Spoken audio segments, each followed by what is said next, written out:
Peggy 18.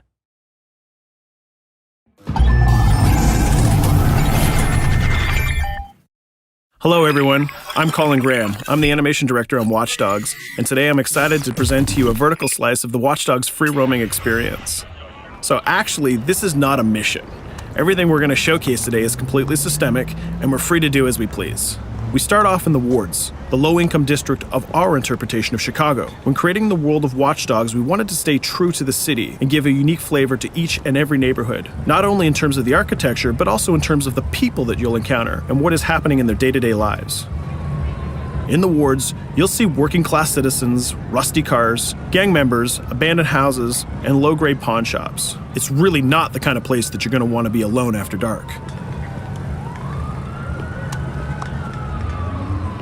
Nowadays, modern cities are increasingly managed by software, controlling traffic lights, electricity grids, and surveillance systems. In our version of Chicago, this management software is called CTOS, or the Central Operating System. The CTOS controls everything in the city, and it was created by the Bloom Corporation. Since the CTOS has been installed in Chicago, people get to work faster, the crime rate has dropped, and the communication networks are now more accessible and stable than they ever were before. It goes without saying that if everything is connected, somebody able to take over the system would be extremely powerful. At this point in the game, we don't have control over this district's CTOS system. The icons that you see over people's head mean that we cannot hack into their mobile devices at the moment. We need to find the CTOS control center, install a backdoor virus into the system to take control over all of the infrastructure in this district. There it is, the CTOS control center.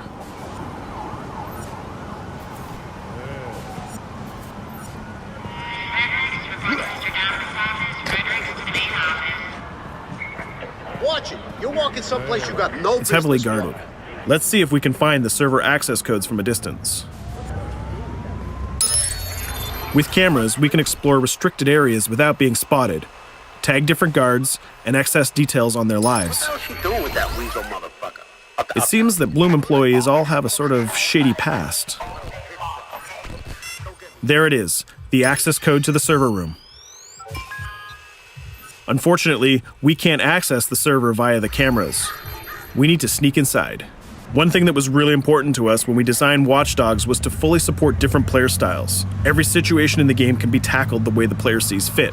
In this situation, we can go all out guns blazing, completely stealth without the guards ever seeing us, or we can hack from a distance without ever setting foot inside the restricted area. Let's hack this forklift. Aiden can use the environment to distract and lure guards. Pretty much anything you hack has multiple functions. So, for example, you could use this forklift to access the roof, or you could use it to create cover. Hacking in Watch Dogs is all about player expression. Let's set an improvised explosive device so we can hack it a little bit later.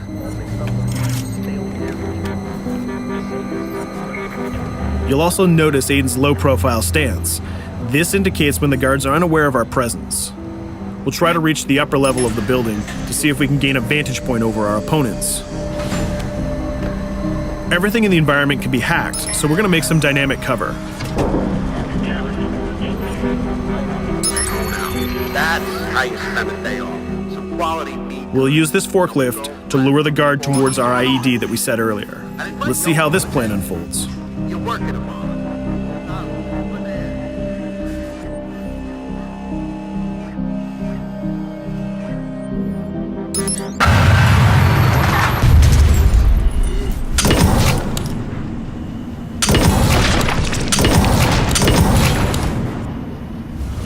What you just saw is called focus. It represents Aiden's analysis capabilities and his quick reflexes. This gives the player more time to combine core game mechanics together, such as shooting, hacking, and driving, in order to handle more complicated situations.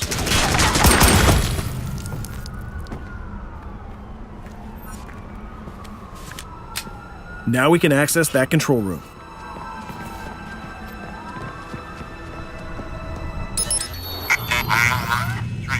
Drop 2, 5.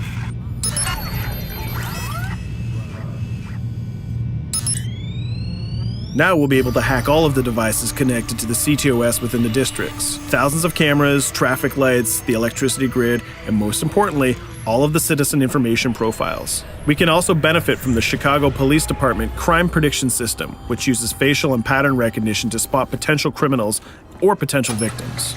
Since this is a pretty rough neighborhood, I'm pretty sure we're going to stumble on some suspected criminal activity pretty soon.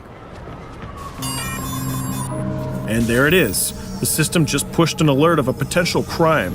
We can see the system trying to triangulate the location on our minimap. Take note, this isn't a mission. This can happen anywhere at any time. We've just spotted a potential victim. It's always up to the player if he wants to investigate or not, to take action or not. So let's see how this turns out. Yeah, you're right. What could I just say?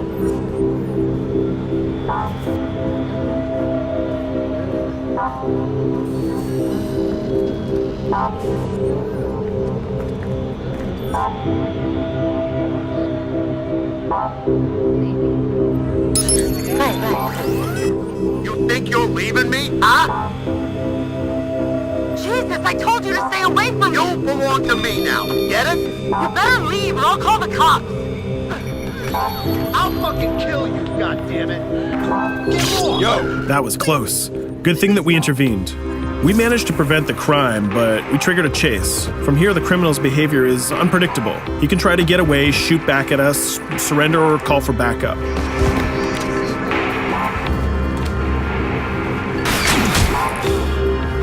It seems like he decided to get away by car. Let's chase him down.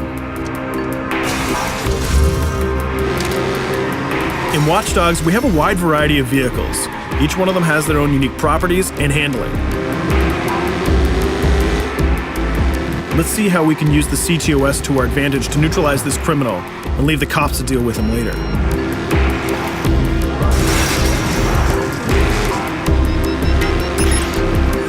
The chase stops right here. Using the blockers usually reserved for the cops during interventions, we managed to stop this criminal without killing him. This gives us a reputation bonus. This system is at the core of the Watch Dogs experience. Depending on how we handle different situations in the game, the media and the citizens will have a different perception of our hero, whether he is a true vigilante or a reckless criminal. This will have repercussions throughout the game. Now, let's head for the Loop, the historical district of Chicago, where you're going to find the most iconic buildings in the city.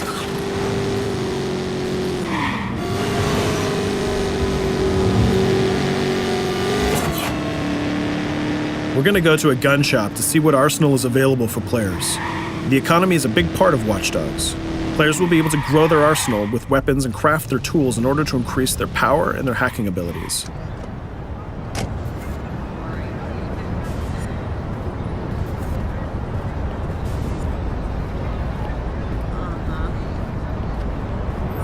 No, it's okay.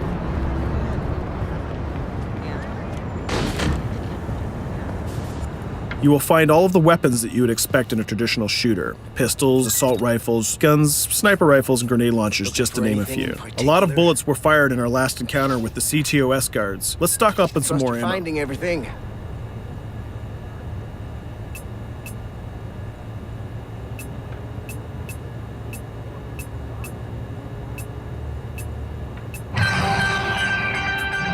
As we mentioned earlier, the media keep track of your actions and the citizens are going to react according to the perception that they have of you. Here, the media is reporting a crime in which you are the #1 suspect. The gun shop owner recognized you and decided to trigger a silent alarm to notify the police. Copy that. Possible wanted suspect presumed armed and dangerous. Police are now trying to locate the source of the threat using the surveillance system in the city, represented by the yellow circles on the minimap. Come in, ps4.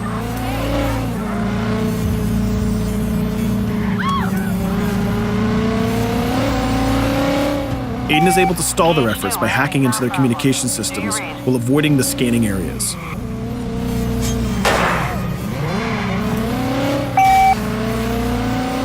PH units, do you copy? Repeat, squad to all PH units. Once they've lost our trail, we can go back to our activities.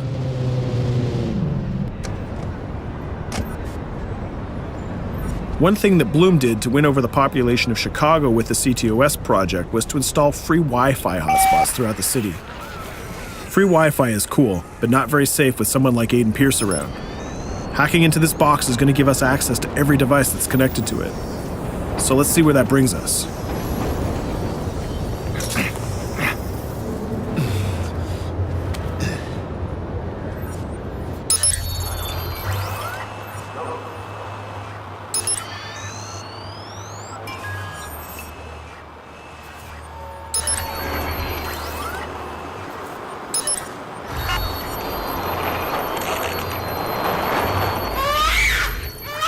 We just hacked into the webcam of a laptop. It seems that we're in the apartment of a mother and we can hear her baby crying in the background. Her bank information is in her mobile phone sitting right there on the table in front of us. It's totally up to the player whether we decide to steal it or not. Of course, this won't affect our reputation because nobody can witness this action. Just like in real life, nothing is totally black or white, but rather many shades of gray. This is exactly the situation where we want the player to question his own morality.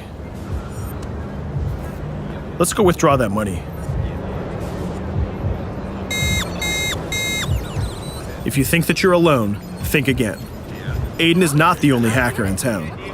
Someone's trying to install a backdoor virus on Aiden's phone in order to steal a portion of the information that he's gathered through the game so far.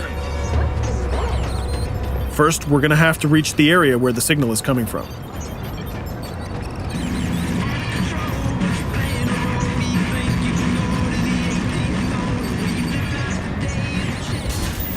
Using our profiler, we're going to try to identify the hacker before the installation finishes.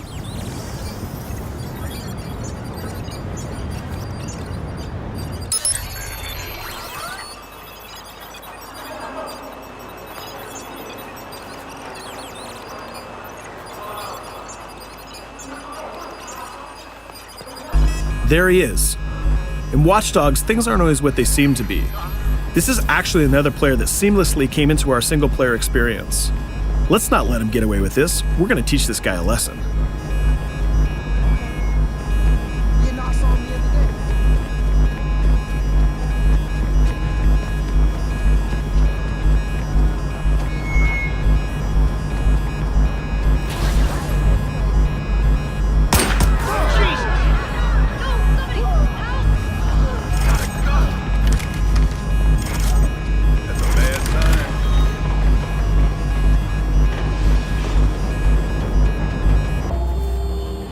We stopped the hack, but the hacker managed to get away. I don't know about you, but we can't let this pass by. We need to retaliate. Using the grid, let's see if we can find that second player. There he is. Let's enter his game seamlessly.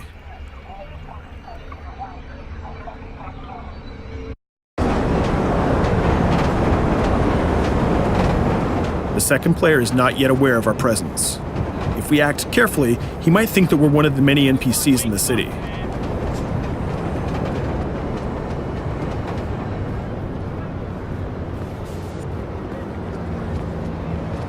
What was that?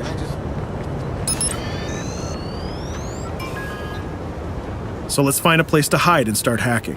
What's going on?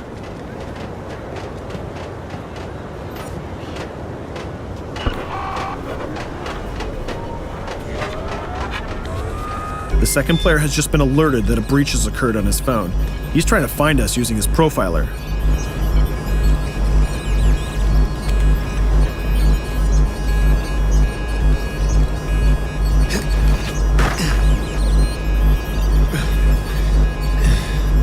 He's dangerously close. Let's hide in the car. We're spotted. Let's get out of there.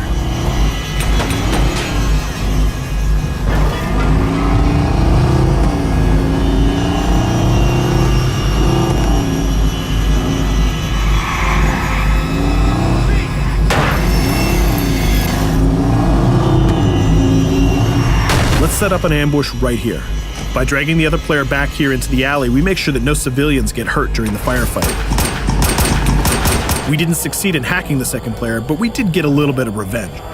So that's what we have time for today. We hope you enjoyed our quick gameplay session. Stay tuned for more about Watch Dogs.